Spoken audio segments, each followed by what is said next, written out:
Nearly a third of the homeless veterans found dispersed predominantly along the streets of downtown or Westside Long Beach suffer from severe mental illness, according to the Department of Health and Human Services 2011 Homeless Count Report.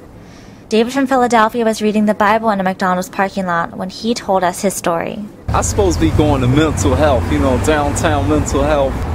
I had a disease I had contracted, and it was affecting my brain. I had took medication for it, but after eventually they gave me something that killed it, but I still have to go to the hospital again to evaluate, my status. I just get so caught up with that money and all this, being on the streets that I tend to forget. Finding an appropriate location to provide services for the homeless who are also afflicted with mental illness has been a struggle. Community members, including leading activist Joe Sopo, urged the council at City Hall Tuesday night to once again not convert the former Army Reserve Center at Willow and Grand Streets into a Mental Health America, or MHA, facility. This is a needed facility, but there is no population of mentally ill homeless where they're putting it. And what's going to happen is they're going to spread that problem throughout the city. This isn't fair to the mentally ill homeless to stick a location out there and expect them to take a bus transfer out there. Not fair, and expect them to come back, and they won't.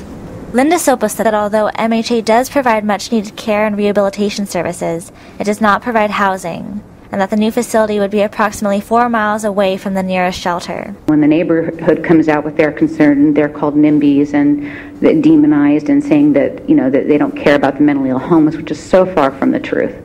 But they do care about the neighborhoods. They do care about wanting to be able to raise their kids where they can take them to a park, and they're not afraid of running into people who are off their meds. 4th District City Councilman Patrick O'Donnell agreed that these are legitimate concerns that he also has for his residents. Where I fall on this issue is I don't want it located at the designated site. I want it somewhere else. I've been very clear on this from the start, and that's the disagreement with me and my colleagues.